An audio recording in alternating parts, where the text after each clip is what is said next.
ପୁରୀ ଆନନ୍ଦ ବଜାରରେ ଘଟିଛି ବହୁତ ବଡ଼ ଚମତ୍କାର, ଯାହାକୁ ଦେଖି ସେବାୟତମାନେ ହୋଇଯାଇଛନ୍ତି ଆଶ୍ଚର୍ଯ୍ୟ।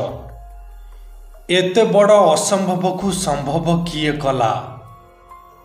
ହଁ ବନ୍ଧୁମାନେ, ଆପଣ ଯଦି ମହାପ୍ରଭୁଙ୍କୁ ଭକ୍ତି କରନ୍ତି, ପ୍ରଭୁ ଜଗନ୍ନାଥଙ୍କୁ ଆରାଧ୍ୟ ବୋଲି ମାନନ୍ତି, ତେବେ ଦୟାକରି ଭିଡ଼ିଓଟିକୁ ଗୋଟିଏ ଲାଇକ୍ କରି କମେଣ୍ଟ ବକ୍ସରେ ଜୟ ଜଗନ୍ନାଥ ଲେଖିଦିଅନ୍ତୁ। ବ୍ରହ୍ମପୁରର ସୁନିତା ପ୍ରଧାନ, ଯିଏକି ଜଣେ ମହାପ୍ରଭୁଙ୍କର ପରମ ଭକ୍ତ, ସେ ସବୁବେଳେ ମହାପ୍ରଭୁଙ୍କୁ ହୃଦୟରୁ ପୂଜା କରନ୍ତି। ଆଉ ତାଙ୍କ ଘରେ କହିଲେ 22 ବର୍ଷର ପୁଅ ରାଜୁ ଆଉ ପାରାଲିସିସ୍ ରୋଗରେ ପଡ଼ିଥିବା ସ୍ୱାମୀ। ଦୀର୍ଘ 2 ବର୍ଷ ଧରି ତାଙ୍କ ସ୍ୱାମୀ ରୋଗରେ ପଡ଼ିଛନ୍ତି। ଆଉ 3 ପ୍ରାଣୀ କୁଟୁମ୍ବ ଚଳେଇବା ସୁନିତା ମ୍ୟାଡ଼ାମଙ୍କ ପକ୍ଷେ କାଠିକର ପାଠ ହୋଇଯାଉଛି। ସେଉଠୁ ସବୁକିଛି ପଛରେ ପକାଇ 2022 ମସିହାରେ ସୁନିତା ମ୍ୟାଡ଼ାମ ଘରୁ ପ୍ରଥମ ଥର ପାଇଁ ଗୋଡ଼ କାଢ଼ି ବାହାରକୁ କାମ ଖୋଜିବାକୁ ବାହାରି ପଡ଼ିଲେ। ଯେହେତୁ ସେ ଅଧିକ ପାଠ ପଢ଼ିନଥିଲେ, ସେଥିପାଇଁ ସେ ଜଣଙ୍କ ଘରେ ଚାକରାଣୀର କାମ ଆରମ୍ଭ କରିଦେଲେ। ପରିବାର ମୁହଁରେ ଦାନା ମୁଠାଏ ଦେବା ପାଇଁ ନିଜେ ଅଣ୍ଟାରେ ଲୁଗା ଭିଡ଼ିଛନ୍ତି ସୁନିତା ମ୍ୟାଡ଼ାମ। କାହାରି କଥାକୁ ଖାତିର ନ କରି ସେ ଚାକରାଣୀ କାମଟିକୁ ଆପଣେଇ ନେଇଛନ୍ତି। ସାଇ ପଡ଼ିଶାର ଲୋକମାନେ ସୁନିତା ମ୍ୟାଡ଼ାମକୁ ଦେଖେଇ ଶିଖେଇ ବହୁତ କଥା କୁହନ୍ତି, ହେଲେ ସେ କାହାରି କଥା ଶୁଣନ୍ତି ନାହିଁ। ମହାପ୍ରଭୁ ଜଗନ୍ନାଥଙ୍କୁ ଡାକି ପୁଅକୁ ପାଠ ପଢ଼ାନ୍ତି, ଆଉ ସ୍ୱାମୀଙ୍କର ଔଷଧ ଖର୍ଚ୍ଚ ତୁଲାନ୍ତି। ଏମିତି ଦୁଃଖେ କଷ୍ଟେ ତାଙ୍କ ଜୀବନଟି କଟିଯାଏ। ହେଲେ ଦିନକର କଥା, ପୁଣି ତାଙ୍କ ଜୀବନରେ ଘଟିଲା ଆଉ ଗୋଟିଏ ଅଘଟଣ, ଯାହା ସେ ସ୍ୱପ୍ନରେ ସୁଦ୍ଧା ଭାବିନଥିଲେ। ହଠାତ୍ ତାଙ୍କ ପୁଅକୁ ଥଣ୍ଡା, କାଶ, ଛିଙ୍କ ହେବାରେ ଲାଗିଲା। ସେ ଭାବିଲେ କି ଏହା ଏକ ସାଧାରଣ ରୋଗ, ଏହା ଆପେ ଆପେ ଭଲ ହୋଇଯିବ। ହେଲେ ମାସ ପରେ ମାସ ବିତି ଚାଲିଲା, କିନ୍ତୁ ପୁଅକୁ ଥଣ୍ଡା କାଶ ଛାଡ଼ିଲା ନାହିଁ। ସେଉଠୁ ଆଉ କିଛି ଉପାୟ ନ ପାଇ ପୁଅକୁ ବଡ଼ ମେଡ଼ିକାଲରେ ଦେଖାଇଲେ। କିନ୍ତୁ ସେଠାରେ ଡାକ୍ତର ବାବୁ ପରୀକ୍ଷା ନିରୀକ୍ଷା କରି ଯାହା କହିଲେ, ତାହା ଶୁଣି ସୁନିତା ମ୍ୟାଡ଼ାମଙ୍କ ହୋସ ଉଡ଼ିଗଲା। ଡାକ୍ତର ବାବୁ କହିବାକୁ ଲାଗିଲେ କି ଆପଣଙ୍କ ପୁଅର ଛାତିରେ ଗୋଟିଏ ହୋଲଟିଏ ହୋଇଛି, ଗୋଟିଏ କଣାଟିଏ ସୃଷ୍ଟି ହୋଇଛି।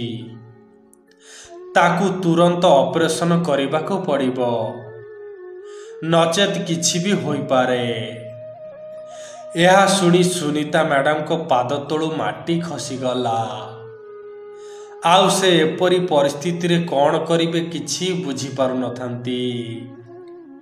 ସେପଟେ ସ୍ୱାମୀର ଏପରି ଅବସ୍ଥା, ଏପଟେ ପୁଅ କଥା ଭାବିଲା ବେଳକୁ ଛାତିରେ ଛନକା ପଶିଯାଉଛି। ପୁଣି ସେ ପର ପାଖରେ ଗୋଟିଏ ଚାକିରି କରୁଛନ୍ତି।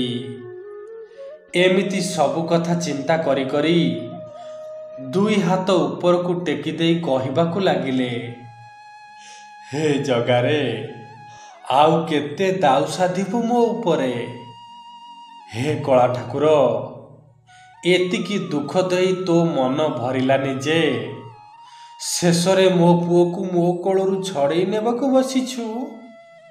ଆରେ ତତେ କାହିଁକି ଭକତଟିଏ ଆଖି ମୁଜି ବିଶ୍ୱାସ କରିବ? କହ, କାହିଁକି ବିଶ୍ୱାସ କରିବ? ଜବାବ ଦେ। ତୋ ପାଖରେ କିଛି ଉତ୍ତର ଅଛି?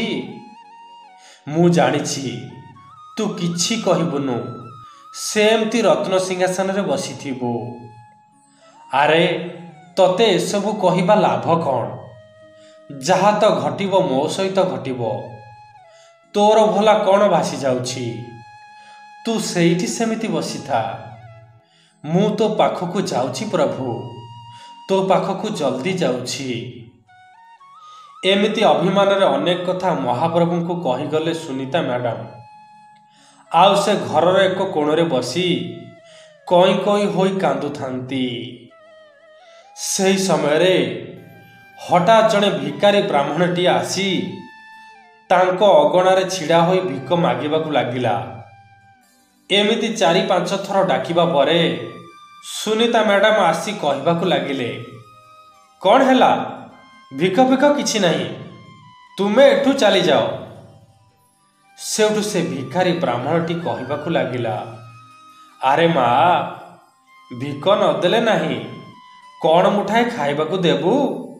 ଭାରି ଭୋକ ଲାଗୁଛି।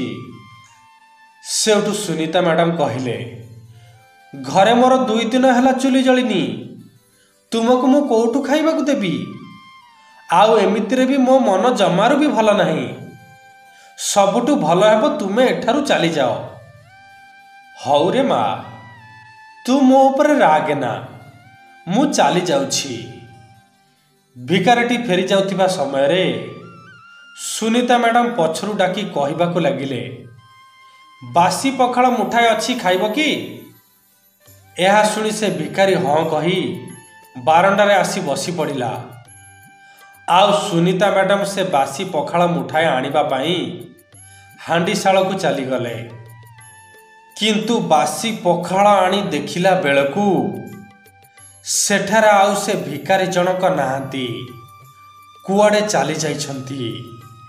ହେଲେ କାନ୍ଧରେ ପକେଇଥିବା ନାଲି ବ୍ୟାଗଟି ଛାଡ଼ି ଚାଲି ଯାଇଛନ୍ତି, ଯେଉଁଥିରେ ଥାଏ ମହାପ୍ରଭୁଙ୍କର ଛଡ଼ା ତୁଳସୀ ଆଉ ଖଣ୍ଡିଏ ପତିତପାବନ ବାନା।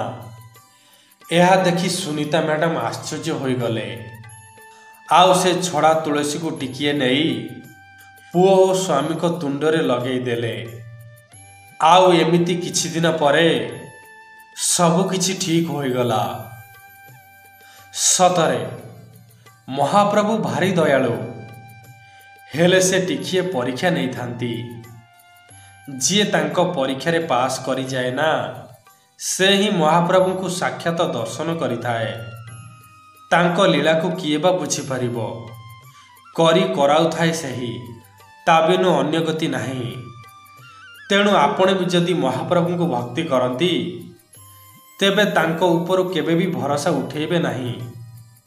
ଆଉ ସ୍ୱଚ୍ଛ ମନରେ ତୁଣ୍ଡରେ ଜପ କରୁଥିବେ, ଜୟ ଜଗନ୍ନାଥ, ଜୟ ଜଗନ୍ନାଥ, ଜୟ ଜଗନ୍ନାଥ।